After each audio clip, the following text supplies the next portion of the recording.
All right. Yeah, Michael just no one was talking. But let's get started. Today's Thursday, November 12th. Okay.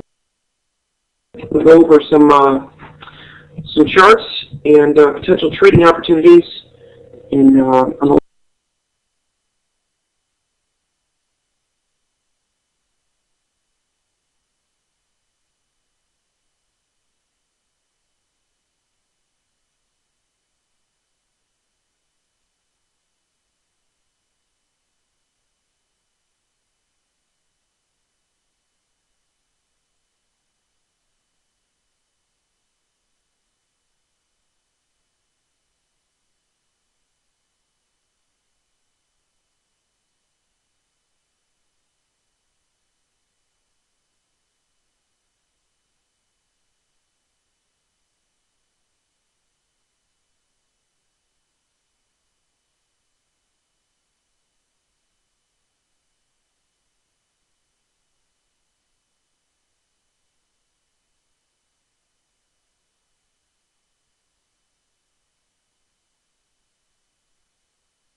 I'm going to do a sound test.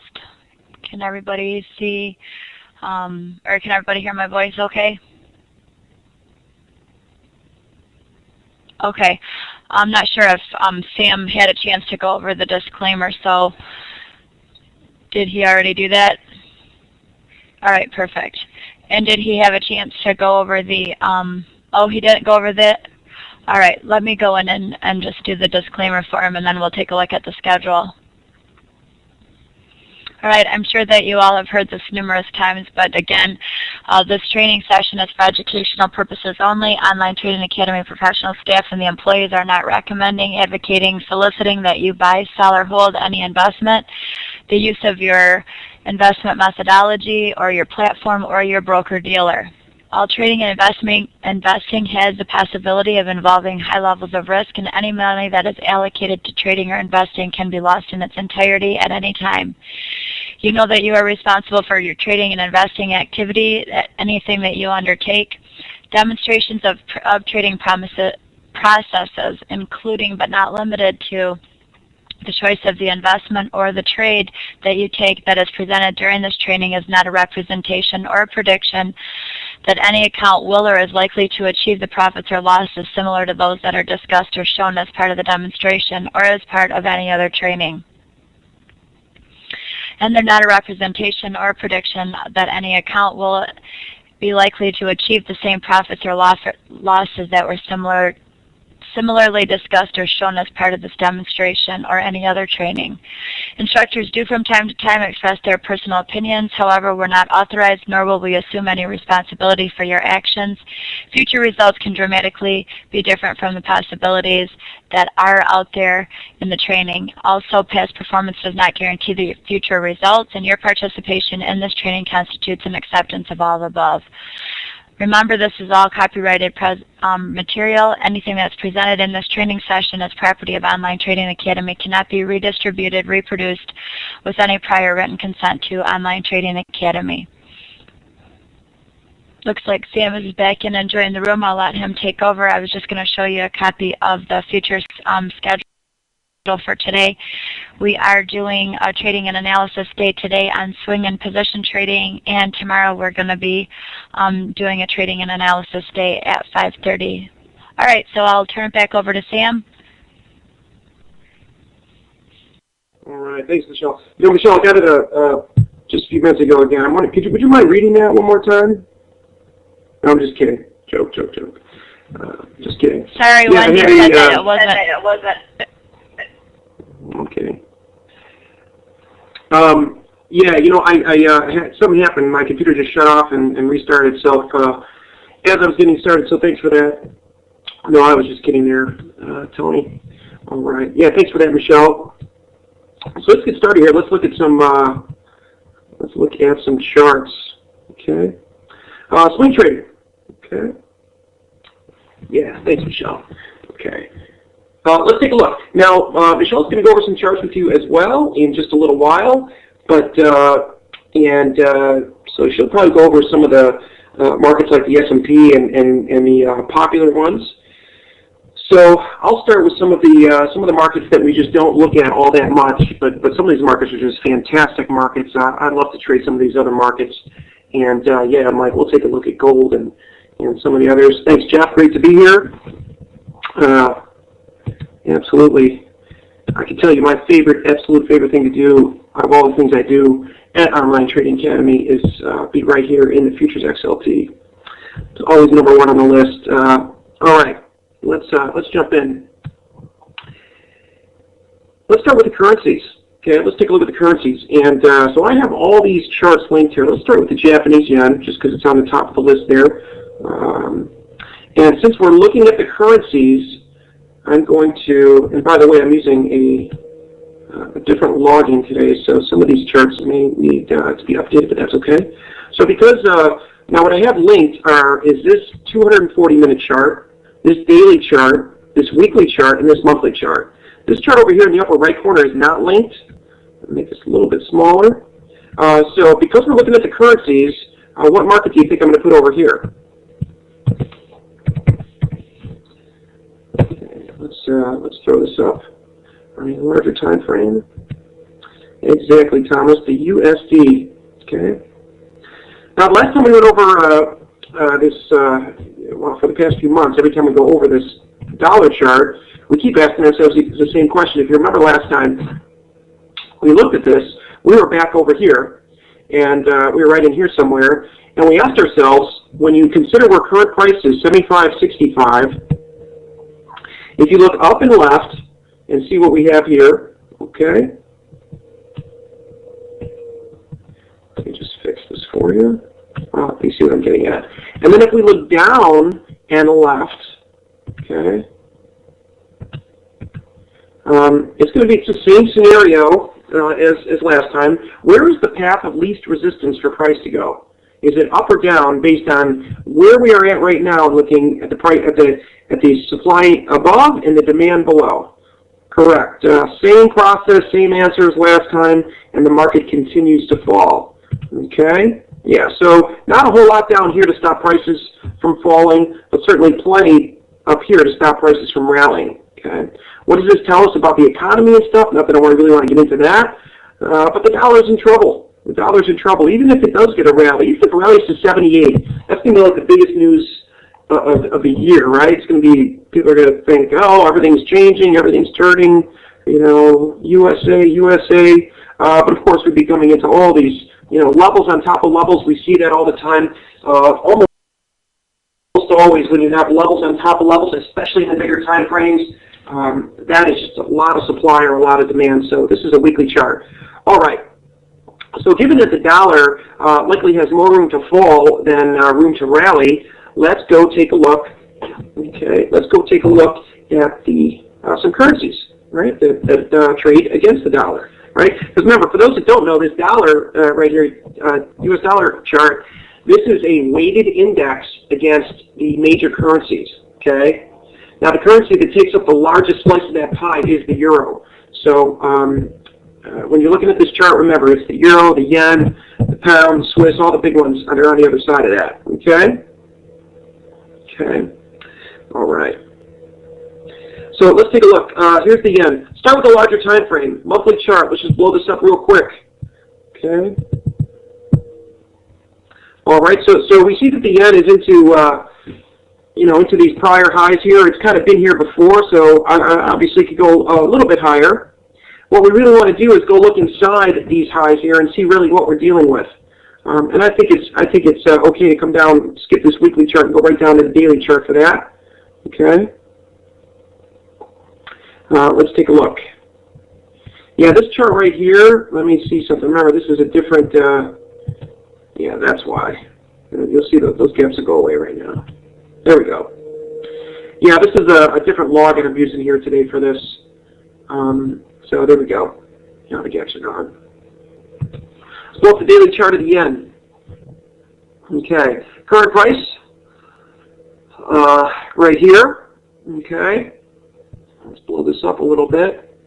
Okay. So obviously the trend of the yen has been up, the trend of the dollar has been down, but you know, how long is this trend likely to continue? Have we been to these levels before?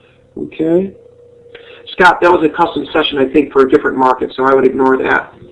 Okay. These currency futures, I don't know that you need to create a custom session. These just track the cash market, okay, the stock market. Now, how many people, who trades the currencies here, by the way? Maybe with a green check? Anybody trade the currencies here, currency futures? Okay, so a few people. I do quite a bit. These are great markets. Now, you might see sometimes, or often, that the currency futures and the spot market sometimes get a little bit out of alignment. Does anybody notice that? Not in really big ways, but at turning points, or you might see the spot market moving a little bit at extremes where the futures won't, or vice versa. Does anybody ever see that and wonder why that is? If not, I won't even go into it. But if you do, we can talk about it. Okay, so some people notice that. Yeah, well, you'll see that at the extremes. Okay, you're going to see that. Yeah, you're going to see that at the extremes, and the reason is because the spot market you're likely looking at is through one of the various retail brokers. Okay, if you're looking at the spot market through one of the retail brokers, that is, you know, that's not always, you know, you're going to see little different bids and offers. The ebb and flow of price is always going to be the same, but at the extremes you'll see, you know, a different, sometimes different prices, right? That's because each retail broker is really making a market, right? They're making a market when you put in that trade, and often they're on the other side of your trades. So we've, so yeah, you want to be careful trading spot through a retail broker because obviously most of the time they're on the other side of your trade and they're market makers and so on. But the other part that I'm getting at here is, you know, I think there's I think the thought of the Forex market being like so corrupt and all that, it's almost gone too far. You have to understand that there is a very big Forex market outside of the retail world, right? Anybody ever heard of Kernex? Anybody ever heard of Kernex? Yeah, well, you know, that's a huge spot market. That's kind of the bank-to-bank dealer desk market. Last I checked, you had to have, I think it was a minimum of 100 million in funds to participate in that market. A lot of big hedge funds deal in that market. They have to be big enough, and so on. That market is very much in line with almost lockstep with the futures market. So anyway, not to get too crazy about that stuff. Let's move on here. So yen's in a nice uptrend here. You know, taking a little break here. So what do we want to do in this market? Is there anything to do in this market? Well, we have to be very careful right at these current highs here because we've been here before, and you know, we're not getting that big of a drop in price in the yen from this level right now. So let's see. We'd have to be careful right there. I don't see a lot of really fresh levels. Let's take a look at this time frame right here. In the yen, whoops. Yeah, Jim, it's happening. It's just in progress, in process. It's going to take quite a long time, but it's in process right now. So let's take a look at this area down here. Knowing that there is some supply right here, rally-based drop. There's some more supply above right here. We can take a look inside here and see if we can find any demand in this level. But let's go look at a smaller time frame. When we're doing this swing trading, we're always going to start with a larger time frame. We're going to look at the trend and see where we're at with regard to larger time frame supply and demand levels, and then we'll go to the smaller time frames and pinpoint potential entry points. So this little area right here, price really took off from this level, has not been able to come back. Since leaving this level, we see we've been able to go all the way up to this level right here. So let's go down to a smaller time frame and investigate that little circled area. Okay. So here's that little circled area right here. All right. Okay. Let's put some lines down here. There we go. Okay. All right, right there. So we'll see what happens with price. You know, why not take this level right here? What's the reason why I'm not choosing this level right here as a demand level below current price? Why would I not choose this level right here? It's been there. Yeah, two reasons. The main one is it's been there before, right? So if we look at this level right here, okay, three things. One of them is kind of major. The other two are minor. Well, I wouldn't say any of them are major. Number one, you've been here before, so it's not entirely a fresh level. Of course, price just touched this level and shot up. So that's telling you there's probably going to be some buyers there. Okay. Number two, it is closer to this supply up here than this level down here. Okay. You can also tighten this level up if you wanted to, like that. Depends what you want to do. Okay. There's a little bit lower risk. You put on more position size there. All right. Okay. And remember, we're considering long opportunities here in the yen, just because that dollar has a little, looks like it has a little more room to fall. Not much, but a little more room to fall. And even if it does rally, it's just going to rally into some supply, right? So we want to be looking to buy dips in the yen. Okay. So here, let's take this thought a little bit deeper. Okay. The reason why I would consider this area maybe more for a swing trade, and then this area, if you're day trading the currencies, I would be very interested in this level for maybe a little bounce. But if I'm considering a swing trade, I'm looking to buy down in here. Okay. Now think about it. So price comes down to this area and barely touches it, right? All right. So what does that tell us about this level? There's probably a nice stack of buy orders there. There's probably still some demand there, right? Okay, and again, we think that with the clue to that is that when price was here last time, it really just touched it and shot up. So if price gets down to this level, it will have to go through this pocket of demand first, right? Now, to get through a level that we see is probably still pretty decent, what's going to happen here? A lot of selling is going to have to take place. In other words, because of this evidence right here into this level, we're going to need a lot of supply to come in the market to get through this. Therefore, if we reach this lower demand level, we're going to be reaching this lower demand level with very few sellers left. Does everybody understand that? Maybe with a green check or red X? Because we're going to have to use up a lot of those sell bullets up in here.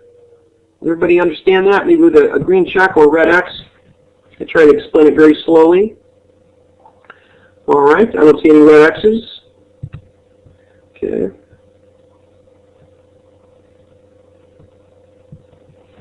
Okay.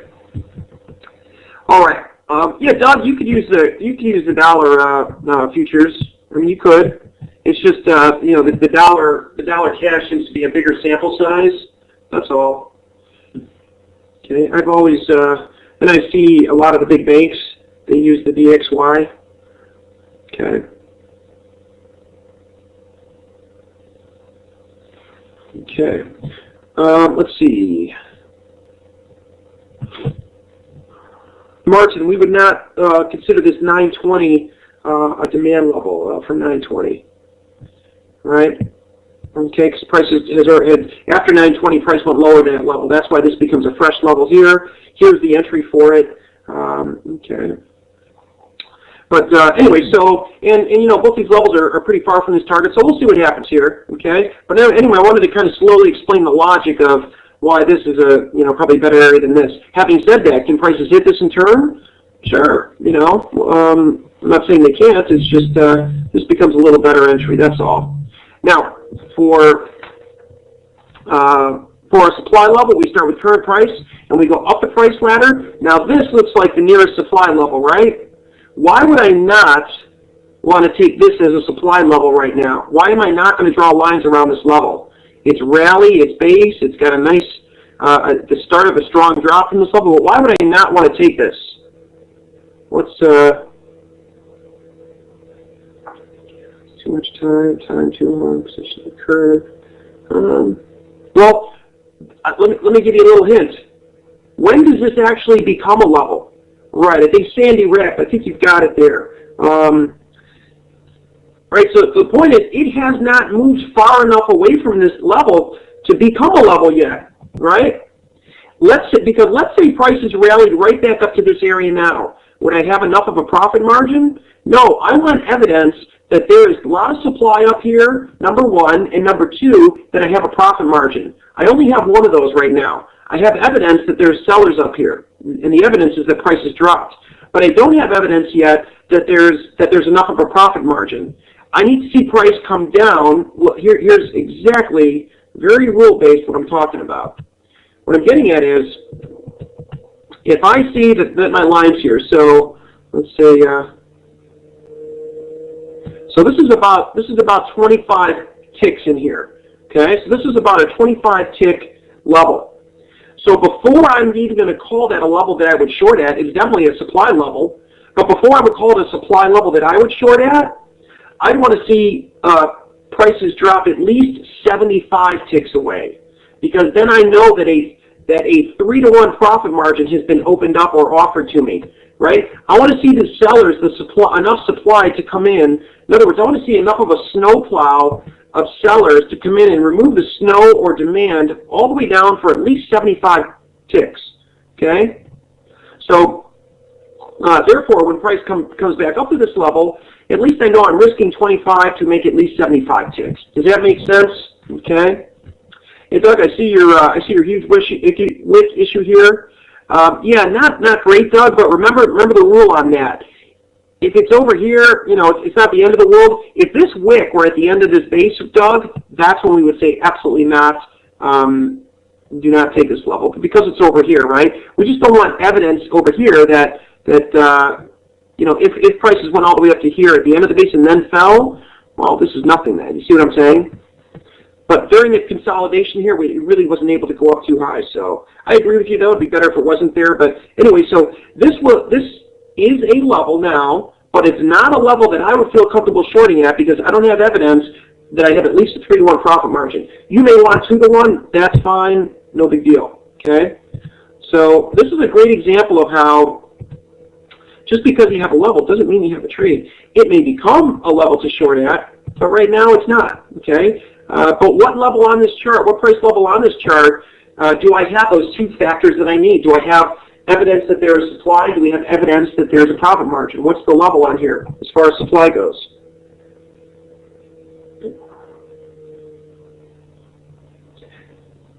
Where's the price? Yeah, the next one up, right? Now, it's not this because we've already been there. It's this.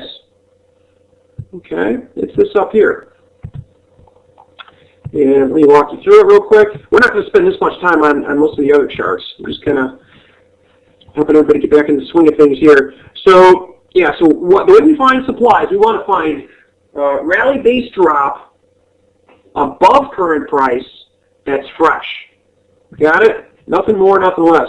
So we keep scrolling up and scrolling left, okay, until we hit price. We keep going until we find what we're looking for. This is a supply area, but it's not fresh. It's been there 2 times. So I ignore it, and I keep going up and keep going up until we get this. This is a rally-based drop. It's fresh, and we have a big enough profit margin. Okay? All right. Let's see.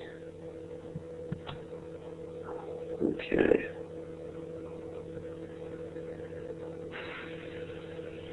Peter, I wouldn't worry about that peak of 10.1. The way we're determining profit margin on this is once price left this level, how low did it go? It went all the way down to here. Okay?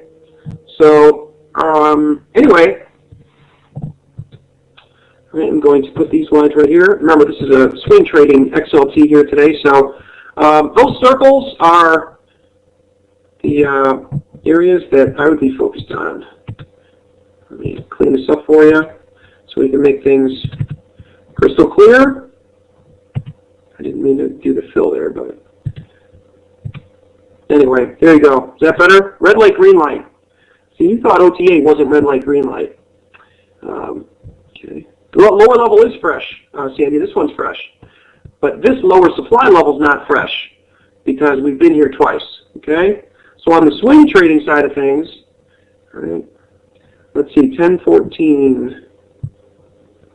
1014? Yeah, I'm just saying, Scott, if you draw your line right here at the bottom of this whole thing, you know, you've kind of been up there a couple times. If you raise the line to here, you've almost been up there again. You know, on a day trade, Scott, if prices rally back up into this area and go higher than these two highs, well, you're probably going to, you know, they'll probably pull back and you'll find a little day trading opportunity. But comparing the freshness of this area to this, it's very clear. Okay? All right. Yeah, Jim, we were just building out that timeline earlier this morning, so you'll get some news on that pretty soon. Okay. All right. So there's your red light, green light. Okay. So I'll just save these charts and keep those areas on there. Okay. Well, let's move on here. Let's take a look at Euro.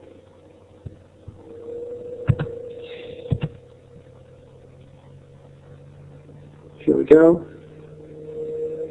This one very recently. I've been kind of trading the Euro quite a bit this week, more than I usually do.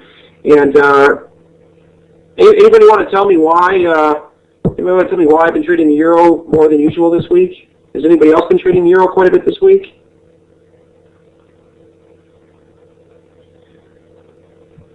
Greg, I have not hit a problem trade station. Yeah, Doug Myers has it exactly. Yeah, Philippe, you too. And Philippe, I think you had this in one of your emails, didn't you? Philippe sends a great email. I don't know, what is it, Philippe? Once every couple weeks with some pretty good levels. Yeah, so you're still in this trade, right? Yeah. So, yeah, it's because of the very clear daily, keywords, daily, larger time frame, supply level, right? Does everybody see that? Whether you are a swing trader, day trader, whatever, there's opportunity here. Okay? All right? But now, you know, if you're not in that one, you know, it's not low risk to jump in here either as a long or short. That level on the 240-minute chart was right up here. But yeah, Philippe, I know in your emails you had this one, and it was a pretty clear opportunity. So I don't want to spend too much time here because right now there's not anything that close in the Euro. Okay, maybe down in here for a bounce, but it's probably not going to be a big swing trading opportunity. Okay. Suresh, why use a 240-minute chart? Believe me, there is nothing magic about the 240-minute chart. It's just a larger intraday time frame. You could pick a whatever 180-minute chart. It doesn't matter. I was just looking for something bigger intraday, just so when we find opportunity on that daily, weekly, monthly, so we can come down to something smaller but not too small that allows us to tighten up the risk a little bit. Okay. When you see people that you know, say I use a 66 tick chart and a 458 volume chart or whatever, be very careful with that. You know, don't. I've seen people spend years of their life investigating different special time frames that line up with pi. I saw a guy 3.14. You know, stuff like that.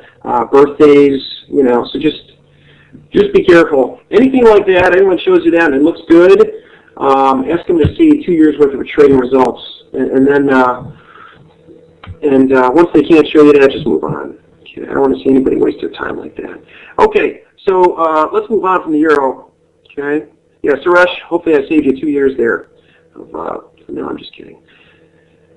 I love the Euro, and I would spend a lot more time on the Euro, but there's really not a whole lot to do here. We are kind of in the middle of a move. It's not low risk to buy here because we have supply just above, and it's you know, if we rally back up to that level, I wouldn't short there again at this point for a swing trade, right? Because we went kind of deep into there.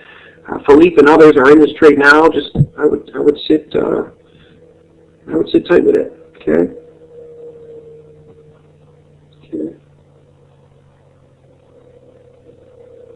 Yes, Q, very much. Very, very much. Let's go on here. Now, we're going to look at the, let's just a second. Hang on. Here are some of these lines here.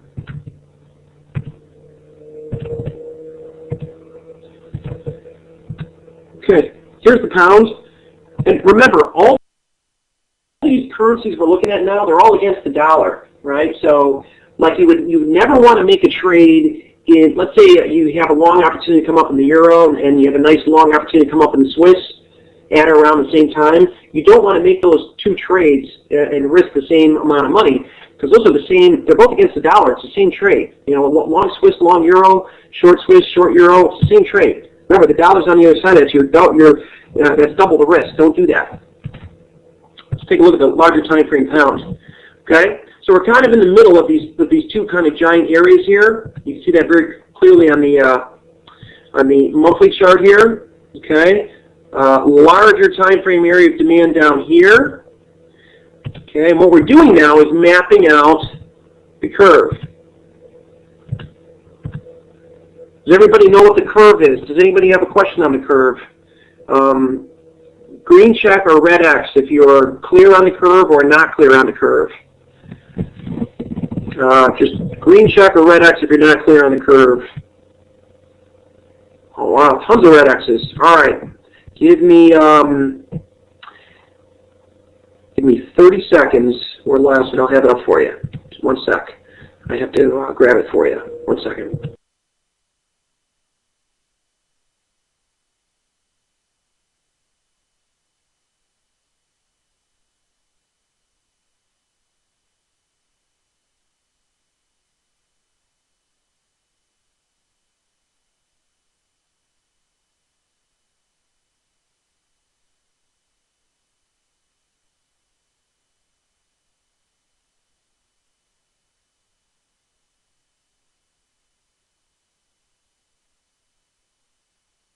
Okay, hopefully that was less than 30 seconds. Let's take a quick look here. Take a look at this. So let's talk basic supply and demand here again. This will only take a minute. As you move up the curve here, supply is increasing. As you move down the curve, demand is increasing, right? It's like any market out there. You go to the grocery store, you go to Walmart, you know, those big bins with DVDs. You know, you've got the $19.99 DVDs, you've got the $9.99 DVDs, and then you've got the $3.99 DVDs, right? Which bin always has the most people around it to buy? It's the $3.99 bin, right? That bin is always full. If you're a seller of DVDs, where do you really, really want to put your DVDs? You want them in the $19.99 bin, I think. Anyway, so having said that, that's what I'm showing you here. As price drops, okay, as I go down the curve, price is dropping, demand is increasing.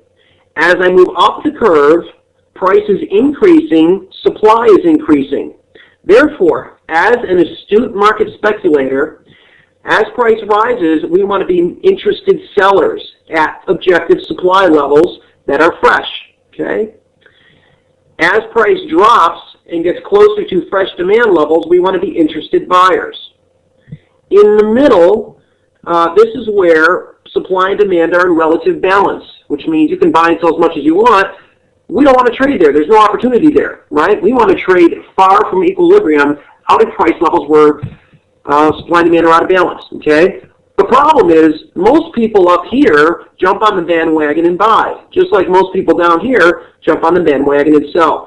We want to do the opposite, okay? Now, here's the thing. This chart is fine and it works and all that good stuff, but unless you know where the top of this curve is and the bottom of this curve is on a price chart, this isn't going to help you at all, right? So let me show you how to do that. Okay, so again, unless you know where the top and bottom is, it's useless. So let's take a look. Here are the charts again. I think. Hang on. Oops. Okay. Here are the charts again. So we want to start with the larger time frame. Okay. Right. The way that we figure out exactly what that curve is and where larger time frame supply and demand is. In other words, the way we figure out where the top and bottom of that curve is we start with the larger time frame. Again, swing trading or day trading, you still, go larger time frame, smaller time frame. But let's start with the larger time frame for swing trading, which is this monthly chart here. We start with current price, 165.81. We go down the price ladder until we get to our fresh demand level, okay, which is right here. It's fresh because price has not been back there. As we define supply, we go up the price ladder. Remember the rule, we do not cut through candles. We go up the price ladder until we get to our nearest supply level, okay, up in here, and it's fresh. So this becomes the top of the curve, this becomes the bottom of the curve. We now want to see where is price. Is it near one side or near the other, or is it closer to the middle, okay? If it's closer to the middle, in this case, this tells us we probably do not have any longer-term position trading opportunity here. We may have some swing trading opportunity, but we don't want to look for any swing trading levels anywhere near this area because we're almost in the middle, okay? So it's important to map this out, where you're at in the bigger time frame. Now that we know that, we can start to come down to smaller time frames, like this weekly chart, okay? All right, so here's the weekly. And again, we know we're in the middle of the curve in the big picture. So any supply levels we're going to look for, okay, we want to make sure they're not near equilibrium, which is the middle, because there's no low risk, high reward, and high probability trading opportunity there. So the two areas we would look at, we're going to look at this area on a smaller time frame. There's obviously some sellers there. Prices couldn't stay there and had to drop away. And then of course up here, this is your golden level up here, but we're nowhere near that at this point. And then of course on the bottom, we'll look down here, and maybe even down in here, we'll see. Okay. Let me just show you something here. So if I were to just like eyeball this, this being the top, this being the bottom, that's probably right around halfway, right? Actually, this is exactly how we do. If you want to be exact, just go grab your fib lines, right? Okay.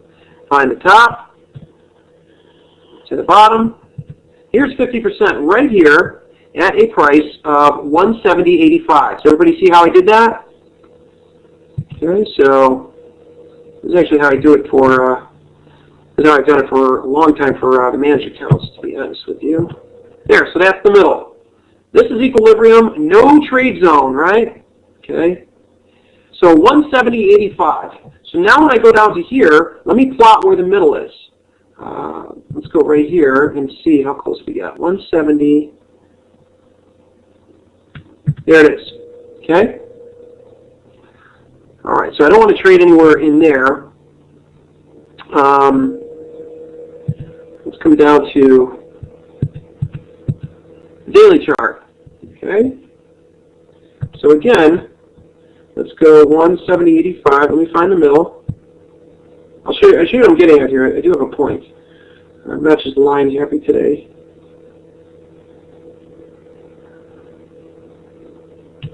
All right, there's the middle. So I want to make sure that I'm not entering positions too close to this.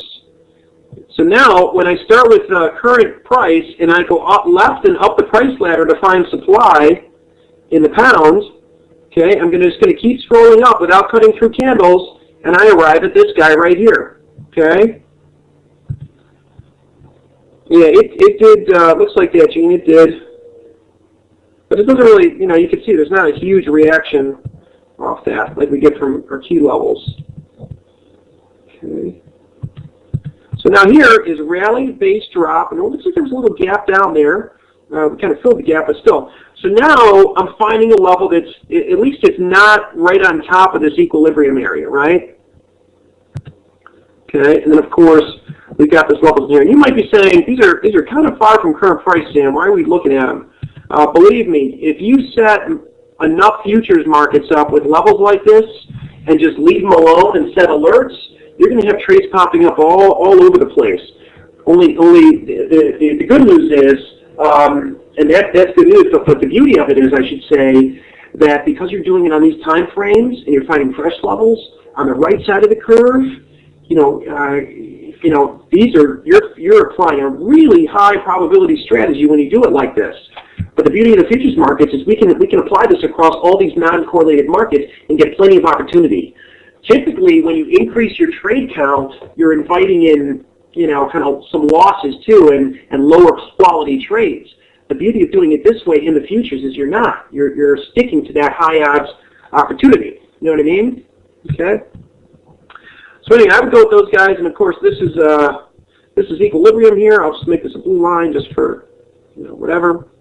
And then we've got some areas here to consider. Okay.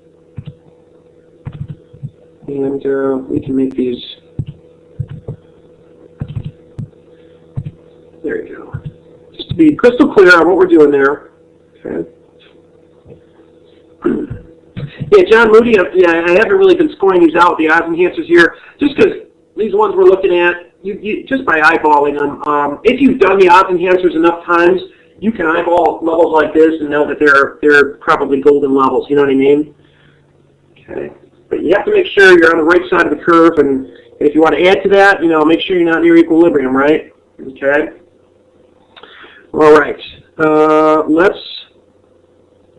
Let's look at some demand here. How about demand? This was a little tricky. Where do you folks see demand on this chart? Where do we see some demand here?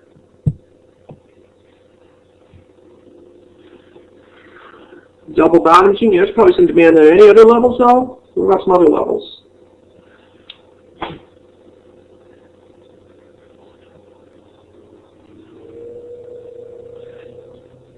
Philippe, I probably wouldn't, just because of where it's at in the big picture. Yeah, this 145 is the one I was kind of looking at here. Again, it's far from equilibrium. Okay, and let's look at something else here. Let's take a look at something else in just a second. Okay, so there's that level. Notice how I'm putting my lines in according to our rules. Same thing with supply, putting the bottom line snug up against the candle bodies. Top line at the top of the at the highest price in the base. Same thing up here, very consistent. Remember the reason why we do that. Same thing down here, only the opposite, putting our top line at the candle body and our bottom line at the lowest price in the base. Remember the rule for why we do that. Let me put in our green line here. So now we have our full stop sign or stop light. I'm just joking. This is not red light, green light. Okay, there we go. All right, now, hang on, let me just read back here.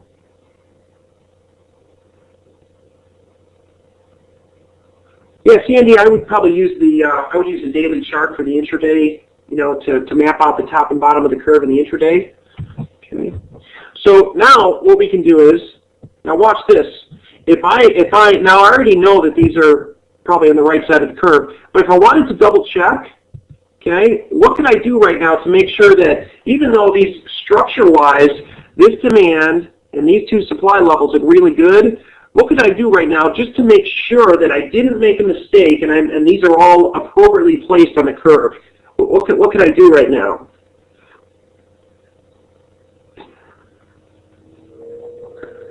Yeah, all I have to do is change the chart, right? Just go to the monthly, now watch. Okay? These are the levels I just drew in. Okay, so you can see this one's certainly placed on the right side of the curve. All right. In fact, for my money, I'm going to risk probably more than a little bit more than I normally risk. In other words, if my normal risk on a trade is say 1% of my accounts, when I'm entering a swing trade in a really golden at one side or the other of the curve, and I mean really near the larger time frame demand or supply, I'll probably go up to 1.5 or 2%, right? Okay, that's what those numbers on the curve meant, by the way. Okay, that I showed you. And then up here, this one's okay. You know, it's all right, but this one's golden up here, right? Okay, so that's the monthly chart. Remember, here's our bigger picture supply, bigger picture demand. I'm just showing you where our smaller time frame lines are in relation to those. Make sense?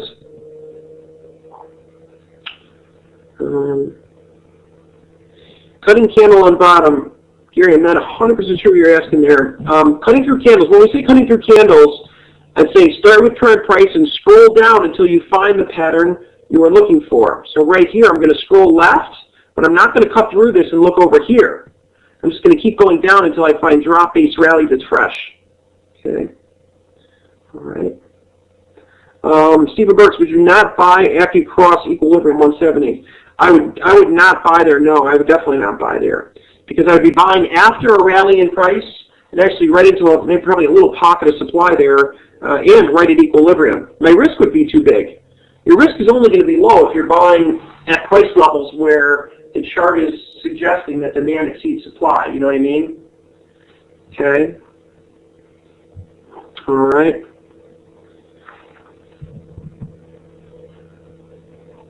Okay. Let's move on here. Sorry to spend so much time on that pound. I really didn't mean to do that. Why don't we go to a totally different market? Oh, you know, I didn't look at this in the last 24 hours, but yeah, this natural gas. Philippe, I think this is another one where you had to buy somewhere down here, right? Where it's coming up. Oh yeah, Jeff, that demand level you're talking about, that just seemed a little bit sloppy. It seemed like there were a lot of candles in that base, Jeff, right? And it was a little close to equilibrium. You know, again, on a shorter time frame, could you buy there for a day trade or something? Probably, right? But for swinger position trades, probably not a great idea. Okay. Okay. Yeah, so natural gas, what we've been waiting for quite a while is a nice strong rally in natural gas. Remember, something that says, you know what, we finally reached a price level where demand exceeds supply. And we kind of got that down in here. If you look at the weekly, okay, here's nat gas. Actually, let me just go to the monthly chart just to kick this off. Okay, there you go. So yeah, natural gas is way up there. If you remember when price was in the 20s, that's when everyone said, oh, it's going to 50. You know, now they're almost giving it away. Okay. So we got a nice strong rally finally in natural gas. It shows up best here on the weekly. Okay. All right, way down here we got drop, little base, rally. We're kind of right into that level. Philippe, I think your level was just a little bit deeper into this, and based on the daily chart. That's fine. Because to do this, you know, stop really has to be below this area. But what's the problem here? What's the problem with this opportunity? This is NYMEX, Scott. Okay. Yeah, the profit margin's really tough here. Remember, we said we wanted a nice big rally. So what happens here is this price goes up to where this supply is, and obviously there's not enough demand to get through this supply, and then price comes back down. So even if price goes up from here, it's going to have a tough time right up in here. It would have been nice to see these two pockets of sellers right here get taken out. It would be nice to have evidence that there weren't any sellers left here. But now the evidence is the opposite, right? Okay, prices, you know, we've probably eaten up most of these sellers, but right above that there's another pocket of sellers, so we'll have to see, okay?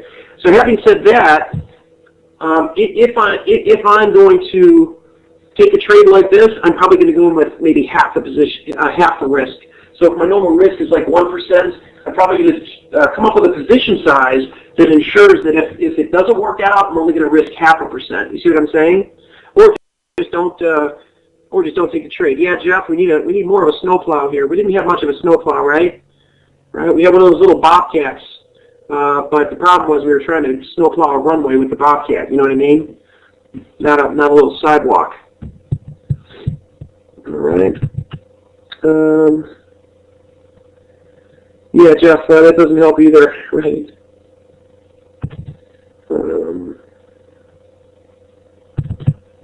Raphael, let me type that in here for you. There you go.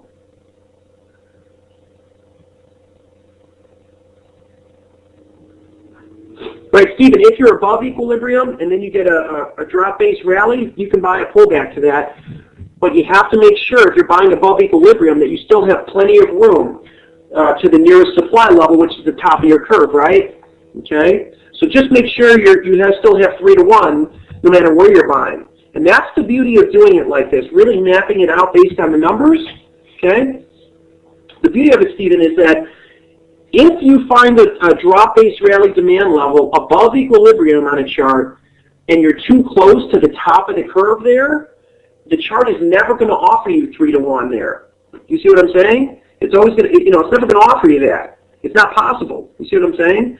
So if you're really following what we're talking about, and I'm not saying you're not, but the chart's not going to offer you that. Okay. And am I going to look at the ESP or not? Michelle's going to go over. She'll talk about those markets. Okay.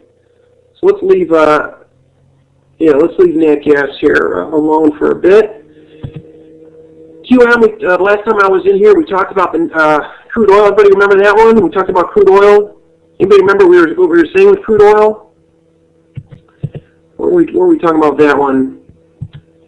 We wanted to see some supply, and we got it. Okay.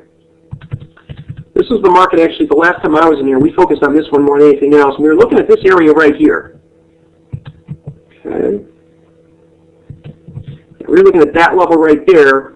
Philippe, I think this is another one you had. But we had noticed that some supply came in, and we also drew a circle around this nice big area of nothing right here. See that? Okay. Again, it's real simple. What is the path of least resistance?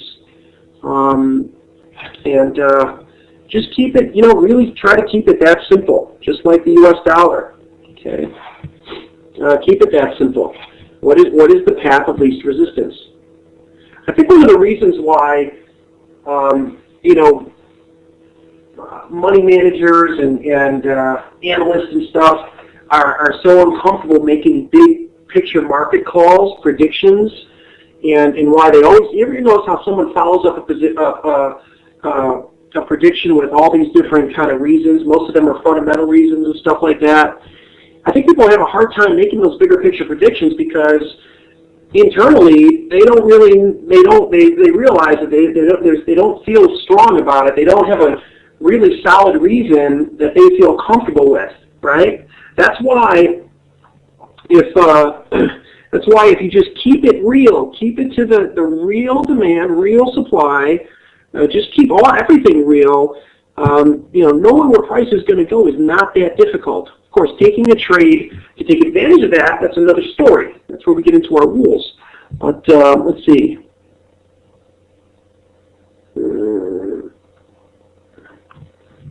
Yeah, and Philippe, a lot of that has to do with the curve. What you're saying there, you need that new base to come down and wipe out the near-term demand or wipe out the near-term supply, and that's what causes price to blow right through that area, right? Like notice this, when prices fall here, this is like this red candle here. It's great that it comes down, and wipes out this demand.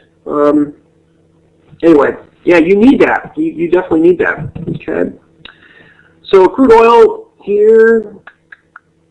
Again, this is kind of in the middle of a move here, just like that other market we just looked at. So not a whole lot to do there.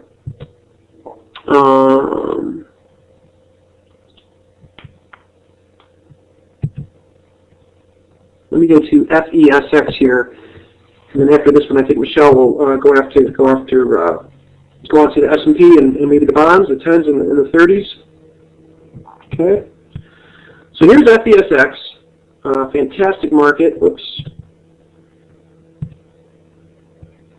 Now, you can see in the larger time frame, here's the weekly chart of FESX.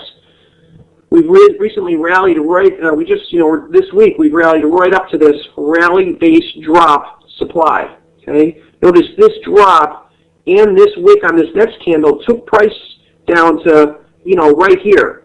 Okay. So if we like this area of supply up here, take a look. If we like this area of supply here, we have evidence that the sellers were able to wipe out a lot of the demand, at least down to, just use a blue line, right there. So if we enter this position now, we'd kind of be risking this and, to make hopefully at least this. You see what I'm saying? Okay, now below this blue line, we've got a little stuff right here, but then nothing below. Okay, this area right here, if you come down to the smaller time frames, is really this big rally-based drop up in here, and obviously here's the very choppy picture of that. Okay, now the only problem is, you know, if you look at this, you'd say, boy, this looks like a great trade, but I want prices to go a little bit higher, right? I want the buyers to pay me a little bit higher price for this market before I'm comfortable shorting, right? It'd be nice if the S&P went up to this level, right? Okay. But my only problem with that is when you come to the S&P, and then Michelle will go over that with you. The S&P internally, we've been talking about this level that the S&P just hit.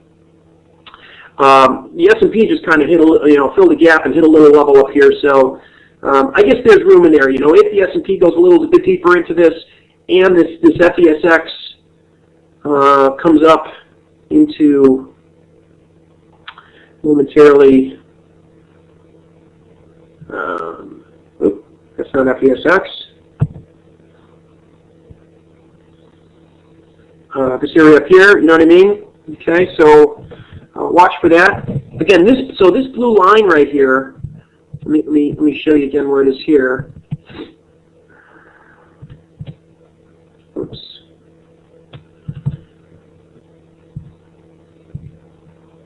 There it is. Okay, so pretty good evidence that there's some supply up here, and we see that the sellers, or that snowplow, was able to remove all of the significant demand, at least down to this point, which opens up a nice little profit margin for us. So we'll see. Okay, so I wanted to leave you with kind of a trade that, you know, potentially maybe right around the corner. Of course, if it makes your risk-reward parameters. And as Michelle pointed out, this is for education only. Okay.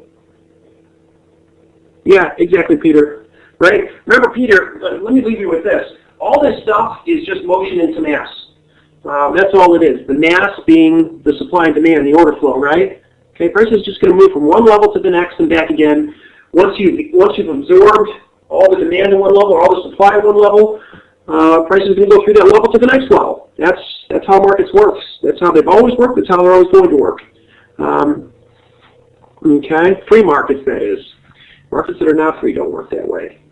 Anyway, markets that are not free, I think the money always ends up in the pockets of the people with the biggest guns, right? All right. Yeah. So okay. Yeah. Let's take a little break here, and then we'll come back and we'll pick up and keep going. Hopefully that was helpful. I think we have a few opportunities here and little education as well. So we'll take a break and we'll be back in just a few minutes. Thanks.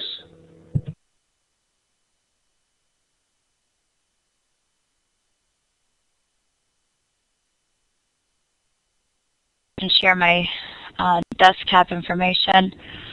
One of the things that I wanted to talk about today, as far as doing some of the swing and position trading analysis, is something that I've talked about in the classroom lots of different times, and also here in the room. I talk about reading the tape a lot, and so one of the things that I kind of wanted to share with you is one of the websites that I like to go to that is just absolutely free, and it's just very helpful, especially for those of you that are looking at doing the futures trades but don't have the data feed for it. So that website that you should be able to see here is barchart.com. I just want to make sure that everybody can see that with a green check. Okay, perfect. So on this website, barchart.com, I just go up under the futures market. And one of the things that I have found many times with the TradeStation charts and with some of the data providers that are out there is that after you come into extreme levels on the charts and that you start to have anything more than about a 10-year period of time, all of a sudden you can't identify levels that are out there any longer. And so one of the places that I found that you can get even more detail is barchart.com, and stockcharts.com is also another one for the equities traders. But the reason that I brought this up is some of the markets that we're coming into, natural gas, live cattle, some of those have been coming down into new lows that you're unable to find extreme levels that are even lower than that. And I just wanted to be able to point out that this is one of the websites that you can go to. Beyond looking at the website for the extreme levels, bigger picture time frames, the other thing that's really cool about this, and I'm going to just go in here right now, and you can virtually look up for free any of the different markets that you're interested with, the futures. They have currencies, energies, financials, the grains, the meats. And as I mentioned, live cattle is coming down into an absolute low that hasn't been seen for quite some time. So I'm just going to pull up what I would look for, and then I'm going to go into the TradeStation charts and just share with you what I mean by this. Anyway, live cattle, and looking at the contract month for December of '09, I wanted to point out that the P in parentheses is the pit contract, and the contract that is up higher is the continuous contract that is you're able to trade electronically. So I'm going to go into the December of '09 contract, and one of the really cool things that I found about this is there's daily quotes, weekly quotes, and monthly quotes on this live cattle contract. And as you can see, without ever even having to look at a chart, you can go back over the timeline and the periods and find out where are the highest highs and the lowest lows that are being put in there. And so this is one of the nice little things that if you're a day trader, a swing trader, a position trader, you have the ability of looking at it and going back and finding out where these key critical levels are at. So without even looking at a chart, without even having to pay a fee to a data provider, you can come in here into this bar charts. And I'm just into helping you all save money, especially if you're not interested in having the ability to pay extra money out of your pocket when you're not making it yet with trading. So this is just a way of learning about these markets and studying it, and then also going back and kind of learning how to read the tape a little bit more like I've been talking about. So as we look through this live cattle, you can see that on 11/12 of '09, if I'm looking at the quotes, it says that 11/12 of '09, the lowest low has been 82.77.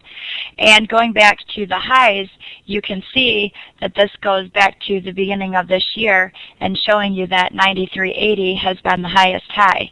Now, if we go back and we click on monthly quotes on the exact same product, the same instrument, you can see that it gives me 20-year highs, 10-year highs, 10-year, 5-year, 2-year, and 6-month highs and lows. And so that number that we were looking at back on the weekly numbers and the daily numbers is extremely different than what we're seeing here, that 82.77 level now on 11/1 is the actual lowest low. So it's just one of the things that you can do to give yourself the ability to use the information on the websites. You can obviously see that if we start breaking out of 119 and the supply levels are being broken, 2-year, 5-year, 10-year, 20-year highs, that those are going to be extremely important levels, the same way that we can see 82.77 is a huge level. This sort of goes back to everything that I talk about when I show you that indicator on a 1-minute, 5-minute, 15-minute bar. This is the exact same thing of reading the tape, only looking at it on the swing trading and the position trading side of things. So from the 6-month time frame of 90.75 being the highest high and 82.77 being the low, right, this is the low for the week. And I know it is the low of the day, but I pointed that out to you that this data is going to be collected over a 5-day period of time. And this one is saying 11/1. When we went back to the weekly period and low, it also had it on there. Where was the date? Actually, I think it was on the daily quote. Sorry about that, not the weekly. You can see 82.77 on 11/2 as well. So I just wanted to point this out to you, that this is one of the ways that you can go back and you can see just kind of reading the tape and looking at the information. Also, another website that I like to use beyond that, and I want to look at the futures market not only with the cattle, but also going in and taking a look at some of the other markets. Let's take a look at the S&P 500. And what we can do is we can compare the S&P 500 in comparison on our charts with TradeStation, only having the ability to go back in that 10-year time frame, we can actually look at the index itself and go back and see what are the year-to-date highs and lows and what are the monthly highs and lows going back 20 years and then some. So I just wanted to, make sure that everybody is aware of the capabilities that you have, that there's lots of different free news sources that are out there that'll point out the levels. And that was one of the things that when I was using some of the other providers before, Quote.com or eSignal or some of the others, I didn't have the capabilities of knowing beyond the extreme highs and the lows what the next areas were. So this barchart.com website is just one of the many that you might be able to find the information on. And you can see on the S&P futures, the 650, 880 level, this is on the index itself, and you can see that 1103 area. This is saying 11.1, and we know that that actual high of 1103 was yesterday, so I'm not sure how often that this is updated. Okay, and again, this is on the index itself as well. Okay. So just wanted to point out to you a couple of things with that on the bar chart website, that if you do start looking at natural gas, you start looking at live cattle and some of those other markets, this is a place that you can go back and look at that detailed information. All right, beyond that, I also wanted to look at Inside Futures, and this is another website. Let me just go ahead and share this website as well. And again, this is just another website that I can use. A lot of you have been in this room in the XLT room for a while, but I know that we always have new people. And so Inside Futures is another little cool website that I will go back and look at, both as swing trading, position trading, and some of the other smaller term styles of trading. I'll still come in here and try to get the information, whether it's the CME, whether it's Inside Futures.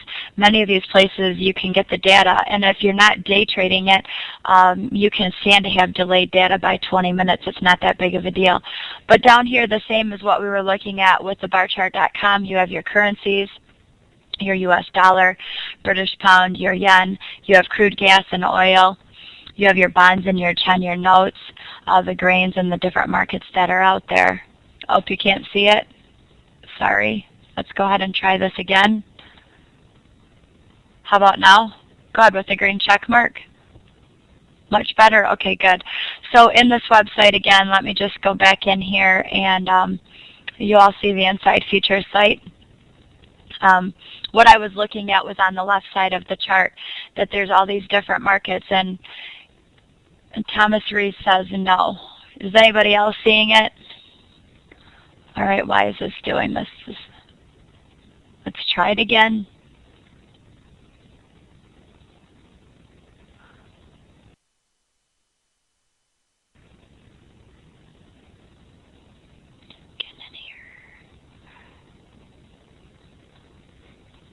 How about now? Okay, good. All right, so what I was showing you was on the left side of the screen. These are all the different futures markets that are out there. Wow, some people are saying yes and some people are saying no.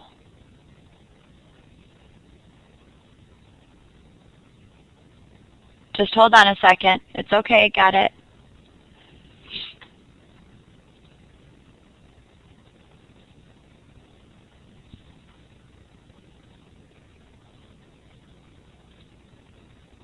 Maybe it's just my internet, okay?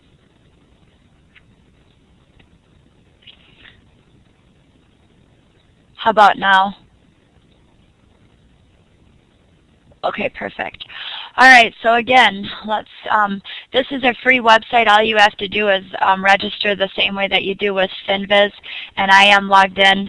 You can see I'm logged in as with my username, and so you can come in here and you can get a lot of information free, but then if you register with it, you can get even more detail out of it, and it doesn't cost anything. Again, with the metals and the grains and the meat market and all the different things that are out there, this is just another way of you to be able to go in and take a look at some of the other markets without having to pay for it through the market data. So I just like to always be pointing out some of these things. For me, it's just one of those things that when I was new to trading and I didn't have a lot of money, I didn't want to go out there and have to spend a lot if I didn't have to, at least until I was starting to make money. So I think you all can appreciate that. The U.S. dollar index, again, it's just some of the things that are out here that it does for you is it kind of gives you some news events that are taking place on some of these different markets. I know that when I was looking at the cattle market earlier, that one of the market commentaries were that it had exchanged right here, a recent meat commentary, that the live cattle futures had traded a huge amount of volume yesterday, over 94,000 contracts. And so it just kind of gives you some different things to look at. There's educational things and different trading tools that you can also get with Inside Futures. So it's just another website with some free information on it. For those of you that need another place for you to look at different information, there's lots of different things that you can get in this website. So this is another thing that I wanted to point out. But as we get finished with this, let's go in and take a look now at the actual charts. I just brought up those two websites just to give you a little bit more of an insider information on some of the other places you can look for futures data. And then I wanted to go in and look at some of the charts on the S&P 500, on the U.S. 30-year bonds, on the 10-year bonds. So let me go ahead and share this application with you with my charts. And hopefully y'all will be able to see this and we won't have so many problems like we did with the last one. Go ahead with a green check mark if you can see that. All right, perfect. So what I've done is I've gone in and I just kind of wanted to give you a little bit more on the S&P 500. I think that many of you know that we've been talking about the 1100 area, that 1099 level on that weekly chart. We were coming up into this level. That was for the very first time. As a day trade, that's a pretty good level for us to consider a bounce off of it. But think about what Sam just got done saying in the last hour. Even when it had this little bitty pullback, how much movement did it have away from it for a profit margin level, and then for it to us to believe that this is a really good selling opportunity for a swing trade? Because if we don't have enough of a pullback, a drop in price and a further move to the downside, how good of a trade is it for you to be able to take that level and just think that the market is going to continue to go lower?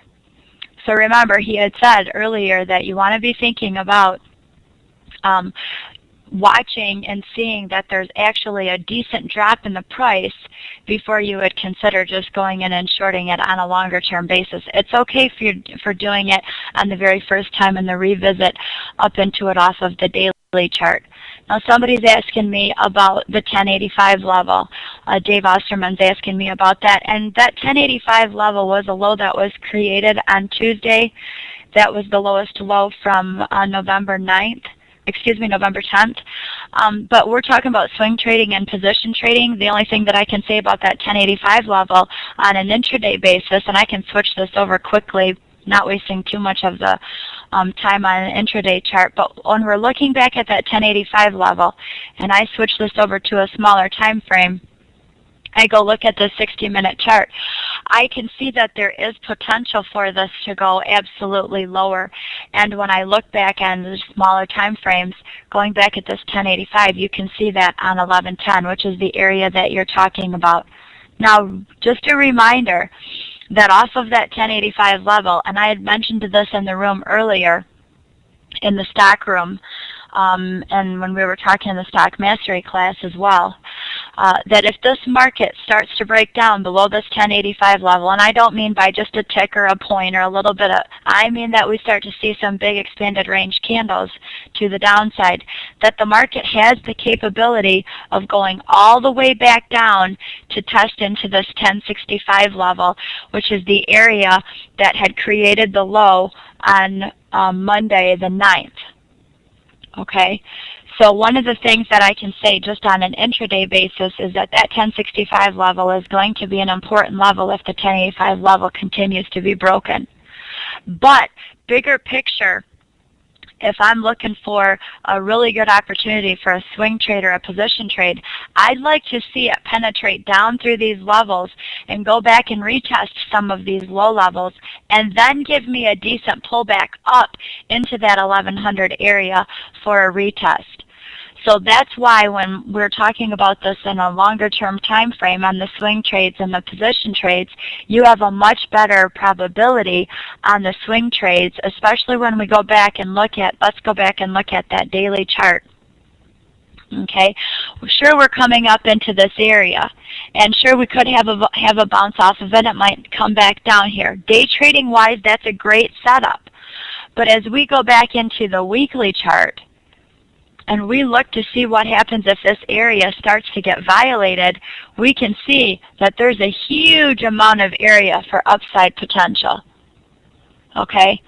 So as a day trader, and again, I'm not talking about the day trading right now. We'll talk about this on Friday morning when I go in there and I do the class on the 8:30 time frame tomorrow morning. But as you're looking at this right now, as a swing trader, you should be making a consideration that says, hey, are we coming into anywhere along here into a supply level where the market has the potential of coming back to retest and stop at a supply level? And to the left side of this chart, from the time that this market dropped, we had a little bitty supply area up here where we pulled back up into this absolute swing point high at 1441. And then we had just a little bitty stalling pressure here on 829.08 of the high of 13.50. This market, big picture, could pull all the way back up into this 1300 and 1440 area before we ever go back to retest the highs. And obviously speaking, the higher that this market has a pullback up into, the better the odds and the probabilities are, profit margin wise, that we have the capability of falling back down and making a pretty good amount of money off of that pullback down into potentially retesting the lows that were created. So that's just a big picture look on this. Now, I know that many of you are saying, okay, well, I'm not really going to be position trading the S&P. I would prefer to be looking at the maybe the weekly or the daily. And yeah, Scott Hunt is pointing out a good thing here. I actually get a lot of questions in the room about the S&P. Why am I looking at the @ES sign? Why is it, when I'm going back and I'm looking at what's been happening back in the past, December, September, October of '08, how come I'm looking at that actual contract month? Well, Scott helped me set it up so that now I just put it in there that it's the unadjusted continuous contract, so I don't have to keep going in there and going back to the different contract months. So that this is just what the ticker symbol that you could put in there if you want to look at the unadjusted continuous contract. That way you don't ever have to go back in there and find out what the prices were in comparison to looking at just the @ES that shows the blended prices. So again, Scott, thanks for helping me with that today, and I think it's going to be real beneficial for the whole entire class. So anyway, let's take a look at this. I am always amazed at all the willingness in the room for each of you to point different things out and to kind of help each other and to help me. So I absolutely want to thank everybody for that. It's just totally awesome to work with such wonderful people that truly have a vested interest in everyone. And anytime that you all can do something to make my life easier, I'm absolutely in love with it. So thanks a lot. Philippe is another great, for those of you that are thinking about, different students and that have been some of those great people in the room that are continuously looking at all these different markets. He's just been awesome for me, sends me different levels and on a weekly basis and says, hey, can you take a look at this in the futures room? I tell you, he saves me a lot of work as well. So I'm just trying to give you credit where credit's due. There's been a lot of wonderful students, and you all just keep it coming. I absolutely I don't know what I would do. I have lots of different things in the fire many different times, so it's great having you all to help me out. The difference between that one and the ES11, that 111 and then, is that one of them is based on a time component which is the one that I'm looking at, the 108 XN is based on the timing of when the market rolls over on the contracts, and the other one is based upon the amount of volume, that when the market starts to pick up volume. And I know Sam Evans looks a little bit more at maybe the volume. I just know that most of the broker dealers have it set in their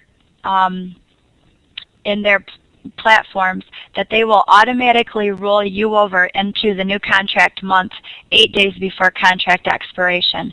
And so for me, I just put it on the 108 XN because of that.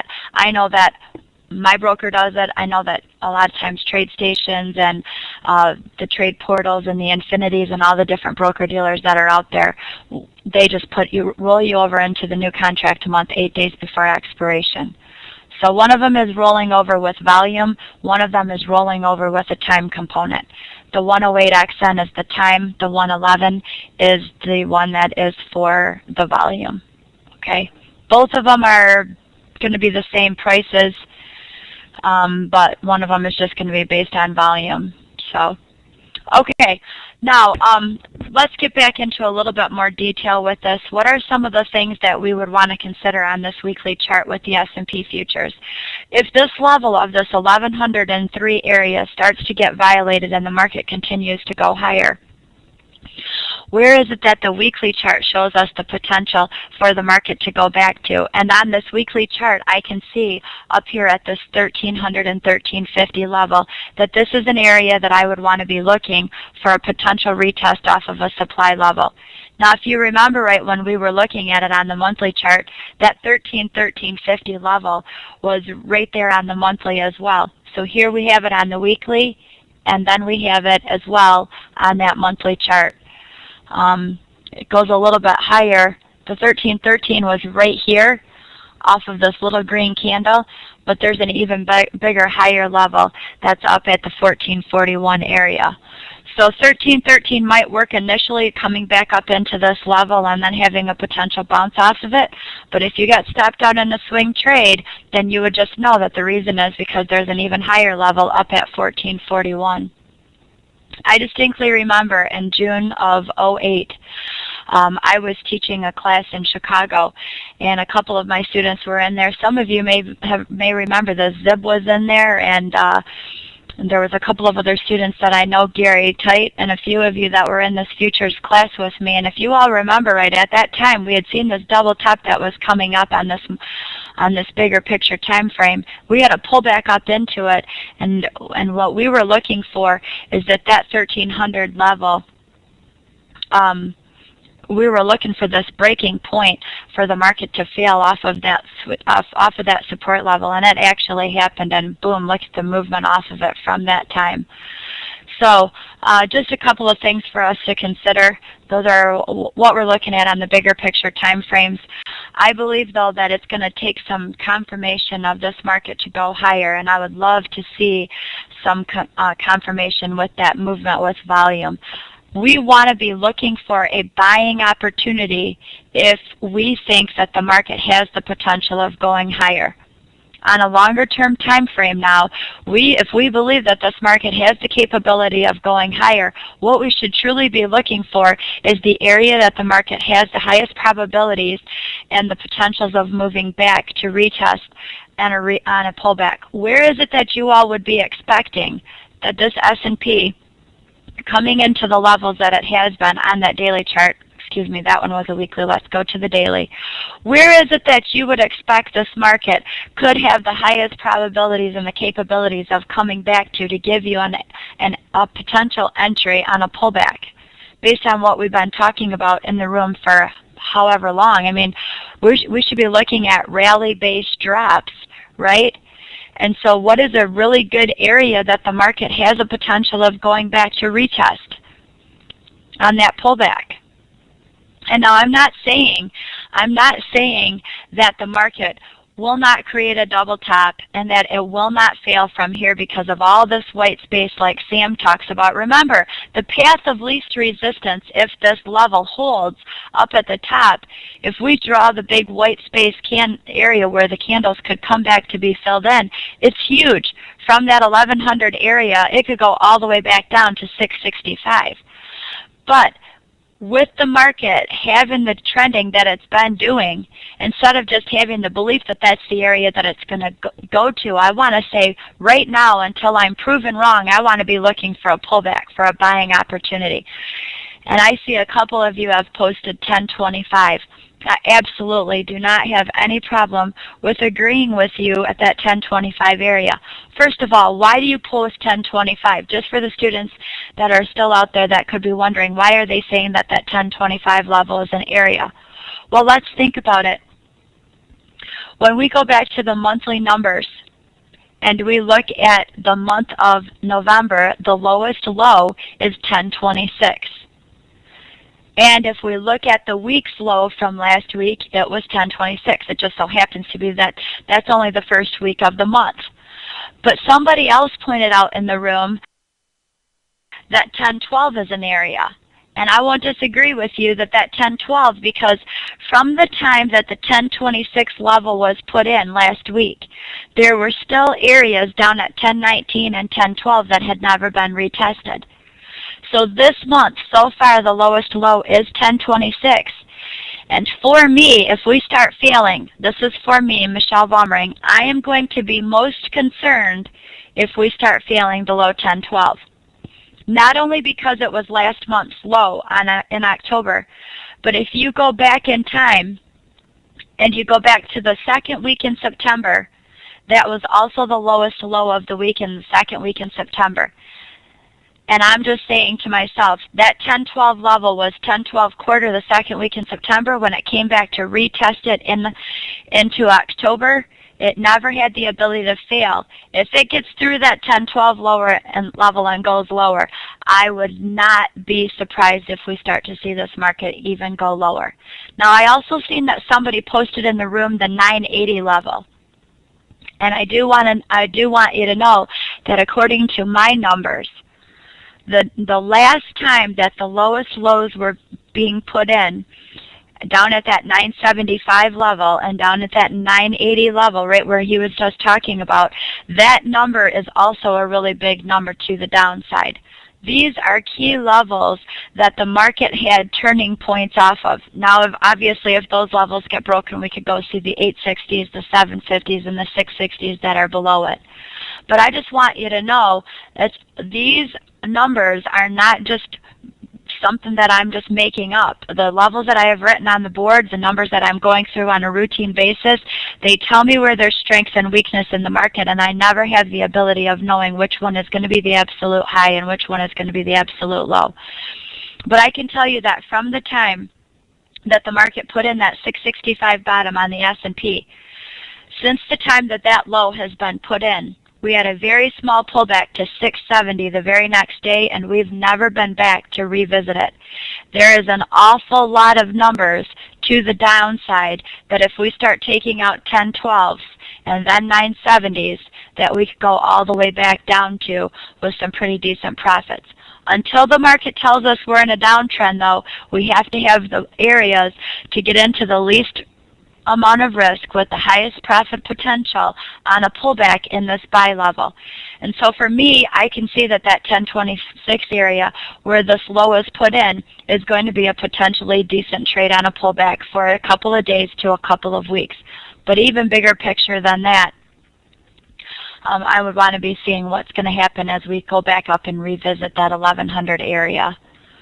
So this could be the start of a move down, and if this market cannot continue to break down through these lows in this 1025 area this week, and we start getting back up above 1100, we're off to the races, potentially up into that 1300 and even 1400 level big picture.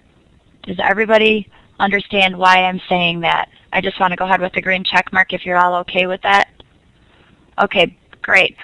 So one of the things that I looked at, I want to say, is there any other markets that's showing me weakness or strength? And so I wanted to take a look at what was happening with the Russell.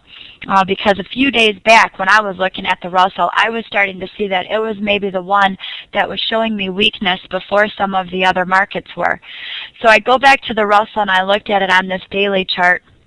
You all can see that with the Russell, we've had a nice rally up in price, had a bitty base, and then it looks like a potential double top. What would give me some even further confirmation in the Russell that we were having weakness is if we could start to fail below these demand lines, support lines that were created. And if you go back to that low, let me remove this line, sorry about that. If you go back to the lows that were created and you look at the numbers off of the time frame, let me take off this. Okay, as I'm looking at the lowest low on the Russell, I see 543 as a major area. Now I know that this isn't all the same. You know, we're looking at the S&P, that is the large cap stocks. We're looking at the small cap stocks and the mid cap stocks in here, but still, if the market has tendencies of following each other, then if the Russell starts to show some weakness and the S&P can't get above its highs, maybe the S&P and the NASDAQ are going to start to follow as well. Okay, so this is just on the bigger picture time frame. But what happens if on this daily I go in and I look at it on the weekly and I can see that we're coming into a major area where I would expect a pullback for a potential buying opportunity? When I look at this weekly chart, I don't see 550 as such a great level for me to have a buying opportunity. I see it a little bit closer down and into the 468 area. From the time that we had this bounce off of this level, we've never been back to revisit it. So I'm not just going to absolutely go start getting into a swing trade or a position trade down at that 550 level, not knowing that the market has the capabilities of pulling back down into this 468 area and even potentially lower than that. Okay, breaking out above this level on these extreme highs where there is this double top up at that 624.20 level. If the market starts trading with higher highs and higher lows and it's breaking out of this extreme high with some volume, you can see that the Russell market could go all the way up back into retest at 750 level. This isn't the unadjusted continuous contract, so I may have to change that those numbers just off of that information as well. But just based off of the continuous contract, that's the numbers that I see right now. So what about the bond market? I've been talking about the Russell. The reason that I talked about this one in comparison to the S&P is just because it was the one that was maybe showing weakness before the S&P, and so I just wanted to point it out. The same thing with the NASDAQ before I go over into the financials. I wanted to just point out to you that as I'm looking at the NASDAQ coming up into a level, looks like it actually has a little bit of strength and maybe breaking out of this area even a little bit stronger than what the S&P is. As I go back and I look at the weekly, and if I start to see some even further buying pressure breaking out of the highs on the NASDAQ this week, then I have three markets. Russell going down, S&P unable to break out of its highs, and the NASDAQ starting to go higher than its weekly. That is not confluence in my market. And so if you all are struggling with knowing what to do during this time, you can say, you know what, the market's just not acting in collaboration with each other. It's not working together. And until they all start breaking out, I'm just going to sit tight on my hands and wait. Okay, it's okay if you don't make trades during this time. It's better to save your account money than to get into trades haphazardly and then wish that you wouldn't have, and then you can't even make a trade the next day. That's what used to happen to me. I'd say, what did I trade for? The market's not even working in collaboration with each other, not coming into the same levels, and you just had the need to get into a trade today and fix your little fix. That was what it was like. Go in there and get that fix. And I just don't do that anymore. So I'm just pointing out to you that we are in an area in the market with, the NASDAQ looking like maybe it's going up. The S&P hasn't been able to break out of its highs. Now, obviously speaking, if the 10-year bond and the 30-year are coming into a level and the S&P is breaking out, then we can look at it a different way. And yeah, we'll talk about the financials next. So what about the Dow? We've looked at the S&P, we've looked at the Russell, we've looked at the NASDAQ. Let's take a look at the Dow and see what is it looking like in comparison. We've already broken out of the highs, and on the S&P, and then the Dow in comparison and the NASDAQ both breaking above their highs, Now what does it look like on the bigger picture time frames where we're going into the weekly? The weekly is being traded above. So what does that tell us? What does that tell us if the Dow is breaking out of the highs and the NASDAQ is breaking out of its highs? Is there more propensity for the market to go up or down?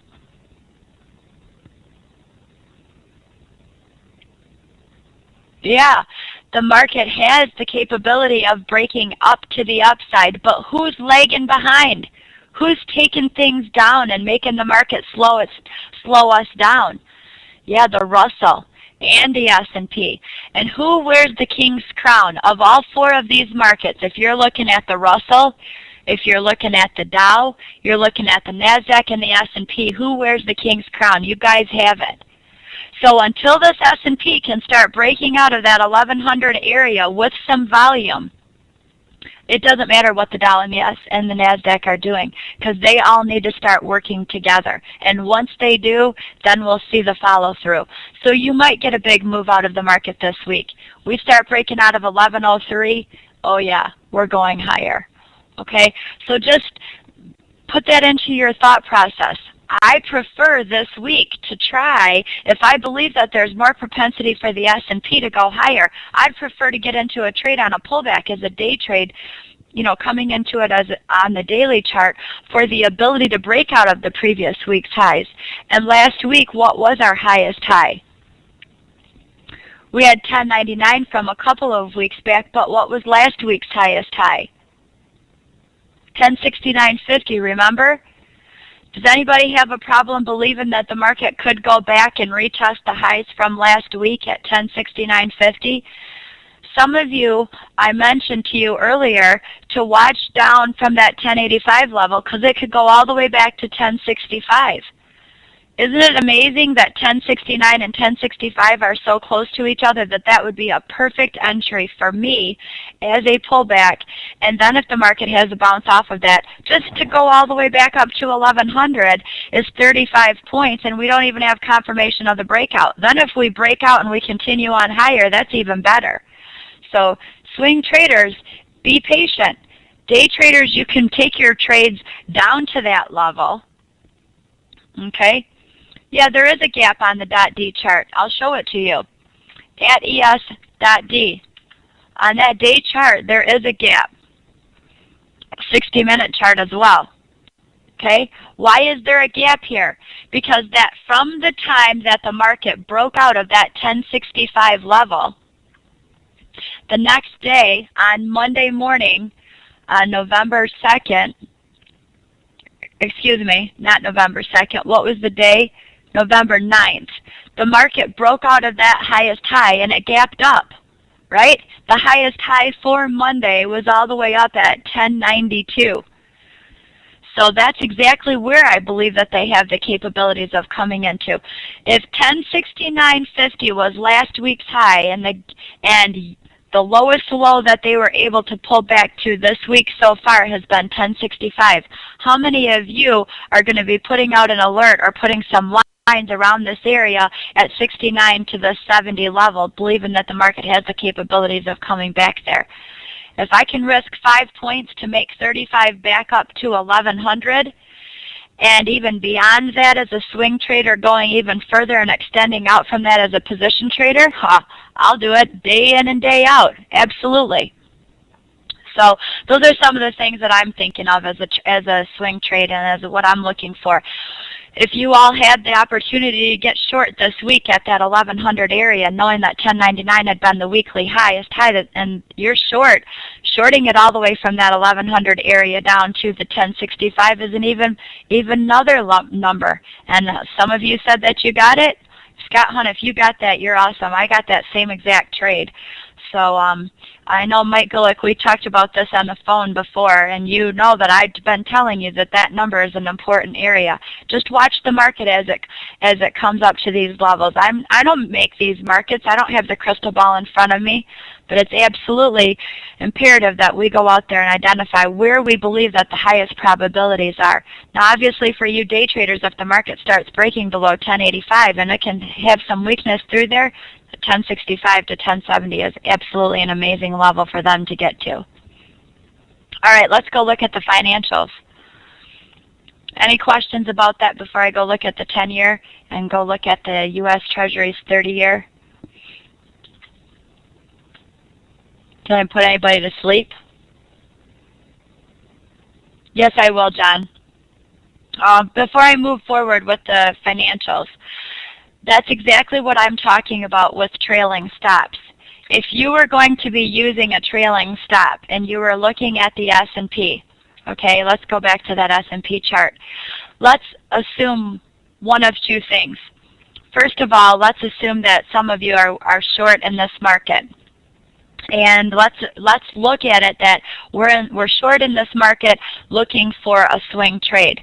What would be your first profit objective as holding on to this for the next 2 days to a few weeks? What would be your first profit objective as a swing trader? Well, I don't know what you all would say, but for me, I would be looking at the demand level swing point where the last swing point was put in. So that if I got short coming up into a supply level, I would be putting my first and exiting point down at the swing point low. 1026 area, I wouldn't get out at 1026. I'd probably get out at 1028 or 1027 just not to be greedy. But that would be one of my first profit objectives. Where would my stop go? Absolutely above the highest highs, up above that 1103 area. I knew that when 1099 was retested, that as long as they couldn't shove it through it with any kind of volume, I'd be willing to risk 3 points of profit for the market to go down. I'll risk 3 points on it to see if it can go all the way back down to 1026. Okay? The entry point that I got yesterday, you all are going to laugh, but it was 1102. Okay, and so holding on to that trade is absolutely, and I talked to Sam about this while we were in the class in Charlotte doing the All-Star event, and I, ended up that when we got back from the All-Star event that it just perfectly worked yesterday after the market, or after the XLT classes. I called him, I said, see? And that's what he was talking about. He said, Michelle and I were talking about these levels earlier this week. So, yeah, that's exactly what I'm looking for. My belief is that as long as this market can fail below the 1026 area, that's going to be my first profit objective. And if I'm holding on to this for any longer than just retesting the swing point, some of the lower levels that we've already talked about, we're down at that 970 level. And that area is coming right back off of these swing points. We had a rally up in price, we had a base, and then we had a drop. Not enough of a pullback, and then the market ever since then has never been back into that level. So that's going to be one of the areas where I would also expect them to go to from here. So trailing the stops, getting back to John Moody's question. If you are going to get into a trade, you have a couple of choices as a swing trader. You can keep adjusting your stops above each of the previous week's highs. That's one of the things that you can do. The next thing is that you can do is you can just leave your stop where you know that you're wrong until your first profit objective is hit down at this 1026 level. And then once that first profit objective is hit, you can move your stop to break even or to a level that the chart is now showing you is a new swing point. I personally am going to tell you the truth, John, I hate trailing stops. And I know that that's not what everybody else might think or say. But for me, I want the market to prove to me that I'm wrong. And as I can't tell you the number of times that I've moved my stop using trailing stops. And I've gotten stopped out of really good quality trades. But for those of you that are looking at taking trailing stops, in this upward movement, prices are going up and up and up, has a pullback, and then this swing point, once the market starts going up, you can move your trailing stop below here. Keeps going higher and higher and higher, has another pullback, and once it starts going up, you can move your trailing stop below each of these swing points on the moves up. Or you can put on the way down, when they have a pullback up into a swing point, you can move your stops into those swing points. Very disappointing, as Q is pointing out, when you get out of the trade. It's just better, especially to just trust these levels. And I can't tell you enough how many times I got out of good trades only to be disappointed that I was absolutely right in determining it. I don't like to move my stop until my first profit objective is hit. Okay, John, that is my rule. once my first profit objective would be hit at 1026, then I would move it. Kelly Francis asks, can you please go over those pullback entries again? Are you talking about the trailing stop?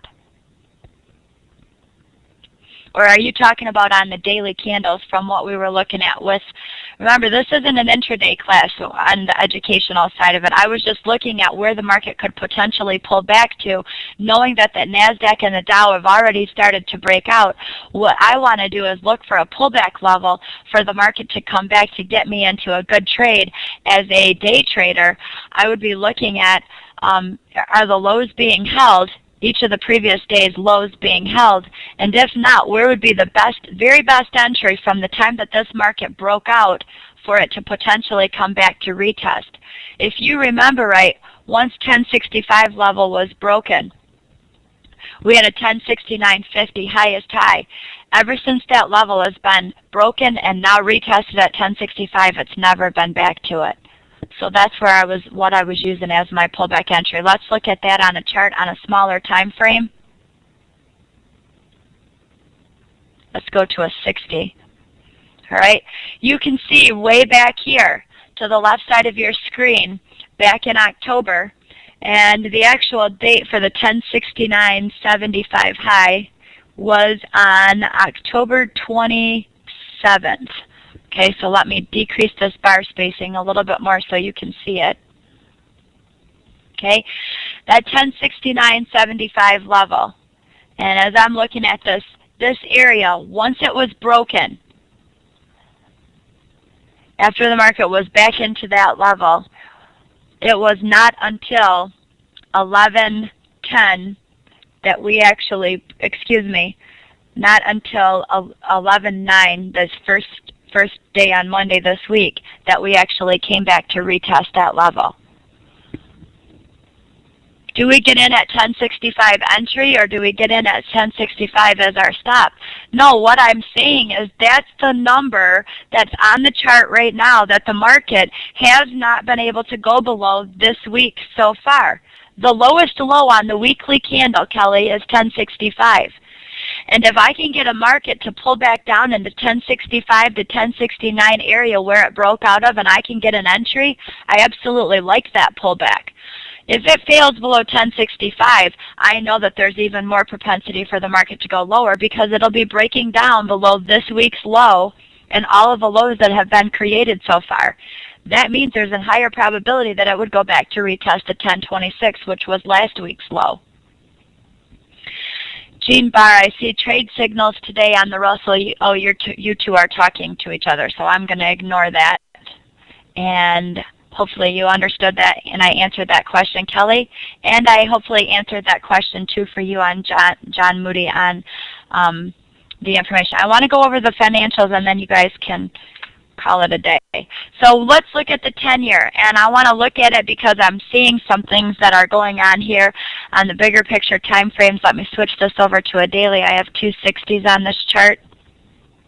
Okay, as we're looking at this now, one of the things that concerns me, remember when we were talking that usually the bonds and the S&P are kind of having an inverse relationship. And remember when Sam was talking before he left about the degree or the pullback level and how far it has for the profit margin on this pullback.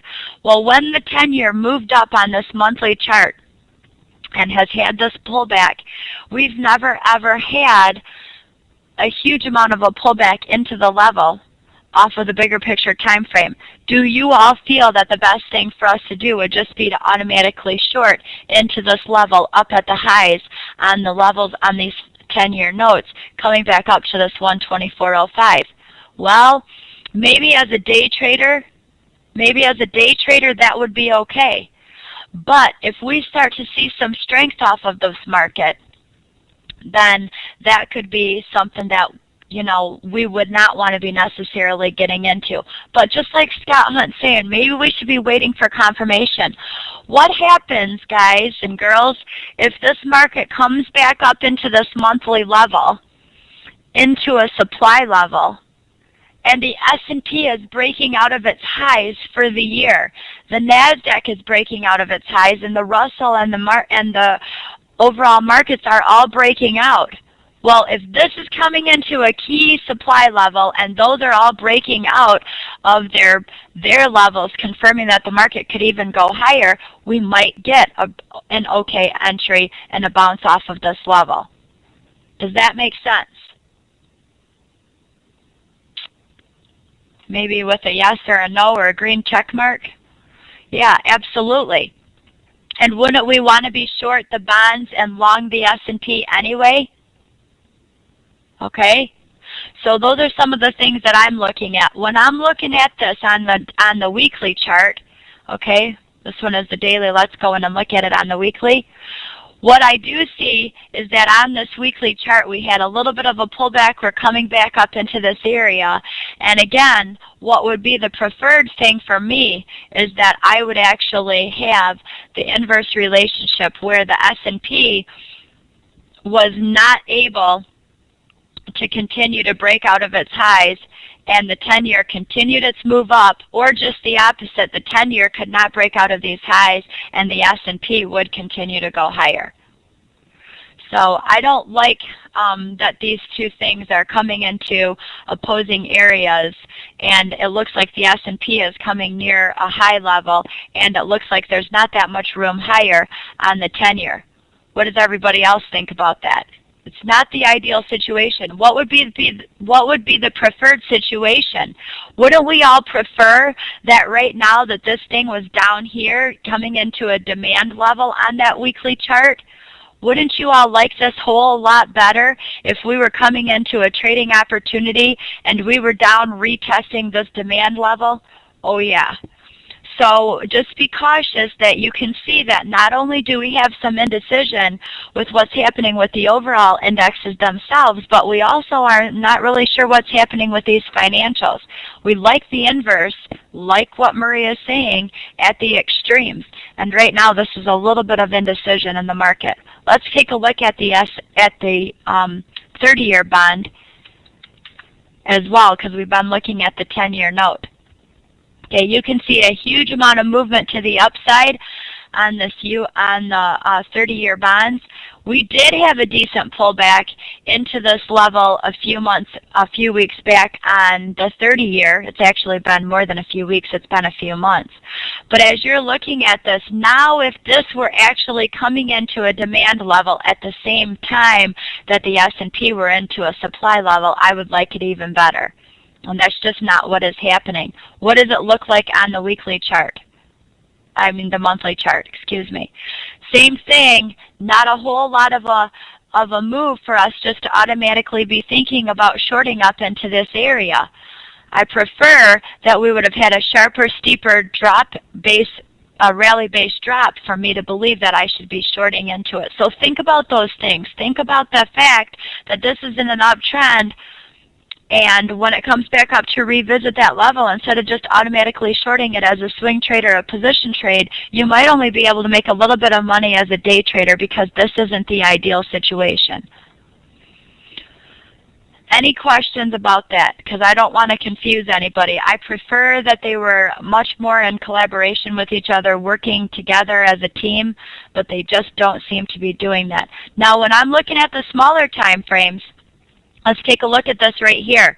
Let's look at just what's happened just as we're talking about this just right now here this afternoon. We see that the bond market has come right back down into the lows of that 1027 area, penetrated through it, and has bounced nicely off of it. What if this becomes demand and the S&P has the inability to break out of its highs? Maybe we'll have a little bit further of a continuation move for the next couple of days to the downside with the S&P while the bonds have a chance to bounce.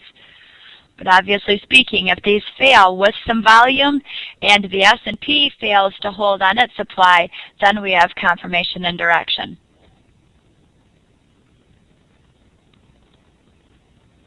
Questions, comments, concerns, inputs, thoughts? Did I put you to sleep?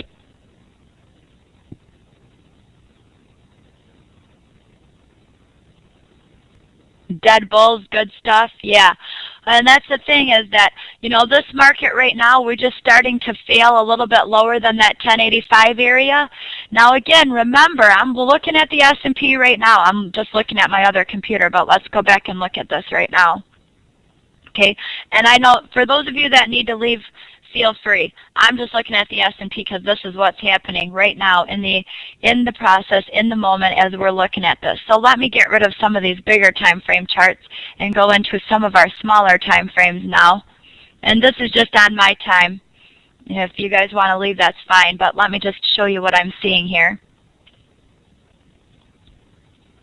Okay, as we come in here and we look at this 5-minute chart, I mentioned to you that 1085 had been the lowest low on the Tuesday's lowest low. And I had shared with you in the room, Jeff Cronenberg, there was a couple of the, Tom and Annie Monaco were in the room, and a few others were posting, what do we look at? I know Q was talking about this too. I said, be careful on that 1085 level, might give you a perfect entry on a pullback. If the market can't fail below here, there could be a pullback off of this level, and from that time, you might actually be able to get long. But if it starts failing below this area with any kind of volume, you have confirmation that the market is going to go lower, and that lower level could go all the way back down into that 1065. Do we have volume as we're starting to break through these levels? That's the thing that I'm asking myself. Is there enough volume to keep pushing through this? Is there enough selling pressure? Because if there is, then that market is going to continue to go lower. But what if they just penetrate through that 1085 level with a couple of points? What if they don't have the ability to keep going lower with some decent volume? How many of you would be a willing buyer as a day trader down at this level? Okay, these are the kinds of things that I'm looking at as a trader for myself. Okay, so for those of you that are willing buyers, you have to say to yourself, hey, we went down to 1083 area. What happens if we hold off of this 1082 level? Can't get a whole lot lower than this area. I definitely am willing to put on a buy order here. If the market starts to fail even lower than that with some selling pressure, then I know that the market has the capability of going to 1065.